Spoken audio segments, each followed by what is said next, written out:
Hello my all cuties, welcome to my new mini vlog. আমি আজকে শ্রাদ্ধ বাড়ির লুক ক্রিয়েট করবো গাইস। হ্যাঁ ঠিকই শুনেছো, কিন্তু কোনো হিজিবিজি না, ভালোই।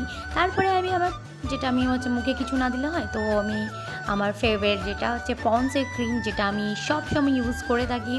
আর আমি কোনো মেকআপ ইউজ করি না। হ্যাঁ ঠিকই শুনেছো তোমরা, আমি কোনো মেকআপ ইউজ করি না, অনলি ক্রিমই দেবো, যেটা আমি সবসময় দিয়ে থাকি ন্যাচারালি। এটা আমার ভাল লাগে, এটা আলাদাই একটা ব্রাইটনেস, আলাদাই গ্লোয়িং একটা স্কিনে নিয়ে আসে, যেটা আমার ফেভারিট। অল সিজনেই আমার ফেভারিট এটা, তো এর জন্যই। তো তোমরা দেখতেই পাচ্ছ মুখে দিয়ে আমার একটা আলাদাই একটা স্কিনে একটা ব্রাইট চলে এসছে, একটা কি বলবো বলতে পারছি না। তারপর আমার ব্লাশারটা আমার খুবই ফেভারিট। একটু ব্লাশ না দিলে কি হয়, শ্রাদ্ধ বাড়ি যাচ্ছি বলে কথা, তো একটু ব্লাশার তো দিতেই হয়। যাই হোক, আমি একটু ব্লাশার দিয়ে দিলাম একটুখানি, আমার খুবই ভালো লাগে। ট্রাস্ট মি গাইস, আমার খুবই খুবই খুবই ভালো লাগে। তারপরে দেখতেই পাচ্ছ তোমরা,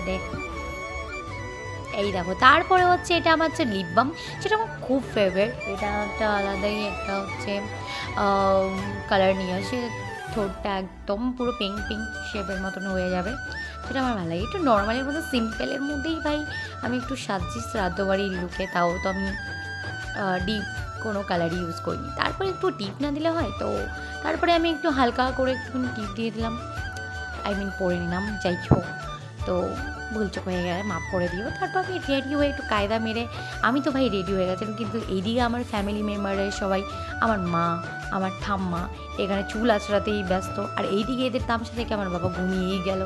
তারপরে সবার কমপ্লিট হয়ে আমরা বেরিয়ে পড়লাম। এখানে আমার মা, আমার দাদা পিছনে দেখে হাসছে। তারপরে আমরা এখান থেকে বেশিটা দূর না, কাছেই। তো তারপর আমরা ভাবলাম যে না, চলো এখান থেকে একটু অটো করেই চলে যাই। তারপর সামনেই আমরা অটোও পেয়ে গেলাম সেই মোমেন্টে। তারপর অটোতে যেতে না যেতেই আমরা আবার পৌঁছেও গেলাম শ্রাদ্ধ বাড়িতে। শ্রাদ্ধ বাড়িতে এসে তারপর আস্তে আস্তে প্লেটও দিয়ে দিল। তারপর আমার তো ভাই পেটে লেগেছে খিদে, তাই বলছি কখন ভাই খাবার আসবে। তারপরে এই তো খেয়ে দিয়ে আমরা বেরিয়ে পড়লাম বাড়ির জন্য। তারপর আমার ঠাম্মাকে একটু চটকাচটকি করে বুড়িকে পিছনে না লাগলে আমার হয় না, ব্যাস এইটুকুনি। এবার কেমন লাগলো শ্রাদ্ধ বাড়ির ব্লগটা অবশ্যই জানিও। টাটা।